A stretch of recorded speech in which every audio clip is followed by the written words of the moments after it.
I think an imperfect analogy is with physical exercise. When people started to do physical exercise more and more about 50 years ago, because people talked about it having benefits, people would get injured. They do the wrong type of exercise. And a colleague of mine from the States was telling me that, just shoveling snow in America, there's quite a few heart attacks from that every year, because people don't realize how strenuous it actually is and how much pressure it puts on the heart. But now in the last 50 years, we know a lot more. We know physical exercise is beneficial, and we know what kind of physical exercise works for people. So I think that analogy is helpful with mindfulness. I think there are three key variables. The first is, what is the practice? I think there are some very light, small practices that are probably pretty well safe for anybody to do. Savoring our food is not, I think, in any sense going to be a problem for people. Just try eating your next meal and really tasting the food. I think more likely than not, that's going to be really helpful. You might actually realize the food you're eating is not as healthy or as tasty as you thought it was. But there are some more intensive practices that actually are more likely to generate problems or issues or unexpected effects. So the first is the practice itself. How intensive is it? The second is the vulnerability of the person. So there are people who are incredibly resilient and they are very healthy mentally at that point in their life. And then there are some people who are more vulnerable. People who are prone to dissociative experiences, to panic, to hypochondriasis, to severe and enduring mental health problems. On that continuum of vulnerability to resilience, I think we need to think really carefully about how we offer mindfulness to the most vulnerable folks. And I think the third is about the skill of the mindfulness teacher. So there is now quite a lot of consensus about what a good training program should look like for a mindfulness teacher. And I think the more we're working with vulnerable groups and teaching intensive practices, the more skilled the teacher needs to be. So the work I know best, recurrent depression, in all the trials, we saw no evidence of adverse effects, but that's not because that wasn't possible. It's because the people had been screened very carefully, had been assessed very carefully, the teachers knew what they were doing, and when issues arose, they worked with them skillfully. So I think there's something about the practice, the vulnerability of the person, and the skill of the teacher. The more people have had a mindfulness training, the more they're able to actually exercise really very skillful, very wise discernment. I've sometimes had people who've graduated my 8-week mindfulness classes, and I say to people, please stay in touch, stay in contact. And they'll phone me up and they'll say, I've got this dilemma, this problem in my life, and there's a real pressure of speech. And I'll say, have you tried sitting with this? Have you tried just going on the mat, sitting with this, let the sediment settle, and then just see what maybe comes up?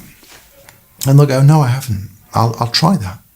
And they phone me up an hour later and they say, it's just obvious what I needed to do.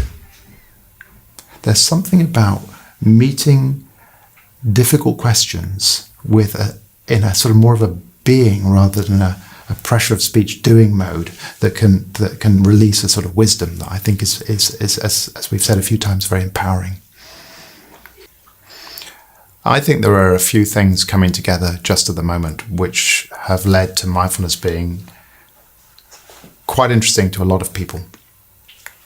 I think many people are leading quite frantic lives. There are a lot of demands on people from different information sources, employers who perhaps are themselves under constraints and need more work from a smaller workforce.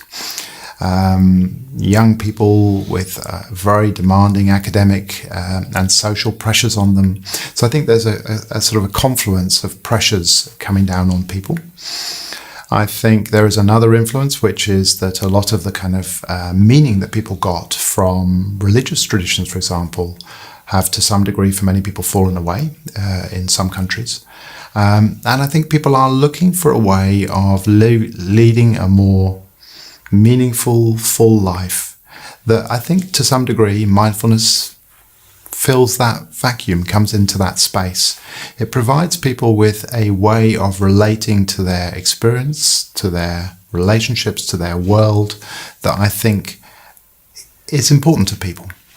There is something that I think is very interesting about mindfulness and the mindfulness movement, if you like, which is that it's It's been described as a grassroots movement. And what I mean by that is that it is a movement that's come about by saying to people, here is a set of practices that are intended to help you better know your mind, transform your mind and train your mind, and potentially suffer less and lead a more meaningful life. Try them.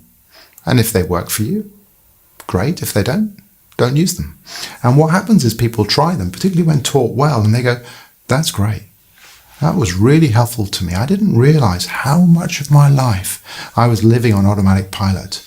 I didn't realize that when I nagged my teenage daughter just as she went out the door, how the minute the door closed, I would regret that nag. So to take that example of the teenager going out the door, I have 2 teenage daughters. And I read somewhere a couple of years ago this piece about how with many teenagers, you don't actually have that many minutes with them in a given day.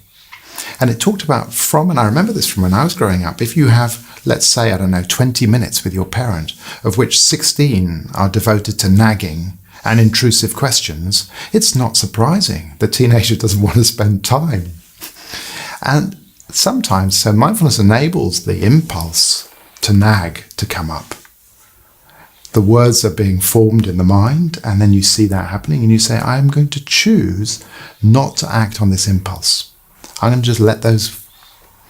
The fact that there is a wet towel on the floor, the breakfast stuff is still all over the table, it's actually not important. And that enables you just to inhibit those words and say, I love you. Have a good day today. And that is a tremendously empowering transformation. It means that moment has been a very different kind of moment, and that relationship potentially is a very different kind of relationship. So I've spent the last 15 or so years researching the benefits of mindfulness in relation to recurrent depression.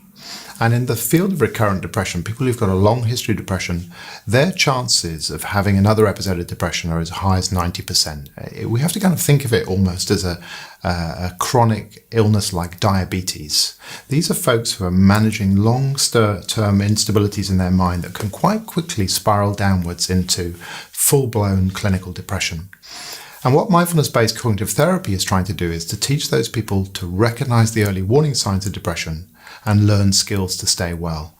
And what we've done in a program of research over the last 15 or so years, myself and other colleagues, is run randomized controlled trials, which are asking whether mindfulness-based cognitive therapy is better than usual care, what's normally offered in the health service. But then in a second wave of research, about 4 trials now, whether it is an alternative to the mainstream approach to recurrent depression, which is medication.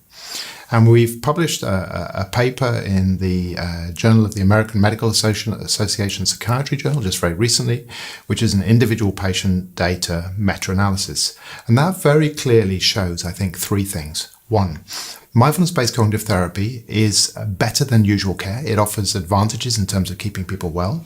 About 50% of people over 2 years using mindfulness will find that it helps them to stay well compared to doing nothing, where there's really quite high rates of relapse. The other thing which I think is really important for the millions, literally millions of people around the world who are taking medication as their main way to stay well, it provides a choice. We now know that those folks could potentially, if they choose to, join a group-based program and learn skills that they can use to stay well. Medication works, but it doesn't teach you any skills. The minute you stop taking it, its protective effects have gone. So I think that's a really important and key finding. And I think the third thing we've done in that study is we asked about something called safety and adverse events. And we asked all of the investigators, looked at all the studies to see whether this was a safe intervention. And when it's delivered by well-trained mindfulness teachers, using a manualized protocol, we found no evidence at all that mindfulness-based cognitive therapy was associated with adverse events, and certainly there was no difference with the comparison treatments. So it's an effective, cost-effective alternative for people on maintenance antidepressants that is safe. So in the United Kingdom, we have a body called the National Institutes for Health and Clinical Excellence, which looks at the evidence. And actually, since 2004, it's recommended MBCT for recurrent depression. And in 2009, it updated its guidance, and actually it suggested it as a priority for implementation. So that national body absolutely said that. Now, whether that translates to work on the ground, now that's another question altogether. And there are some centres of excellence. There's a centre of excellence in Sussex, in Nottingham, here in Oxford, where the local NHS services have trained mindfulness teachers and have offered mindfulness as part of the care pathway within the NHS, so that you and I could go to our local doctor and ask for mindfulness-based cognitive therapy to help us, and we'd be able to get that within the NHS. But the real travesty, in my view, is that it's a complete postcode lottery, that actually a relative or a friend in a different part of the country would not necessarily have access to that high quality MBCT, even though we know it works and even though it's recommended by NICE. We have in the UK this amazing program called the Improving Access to Psychological Therapies program, which is about trying to make evidence-based treatments available to all the people with common mental health problems who might potentially be able to access them. And that program at the moment is looking to see whether MBCT should be commissioned nationally in the UK. And that would be tremendously exciting if that were to happen. And actually, as somebody who has done work in this area, in my view, would actually be overdue. So our biggest project here at the Oxford Mindfulness Centre at the moment is the Myriad project, which was funded by the Wellcome Trust and is a project that's a 7-year project asking a really interesting and important question. So adolescence is an absolutely key formative phase. It's a phase that is a precursor for mental health problems and a precursor, of course, I mean, it's self-evident to say, for all sorts of trajectories that people might have in their life.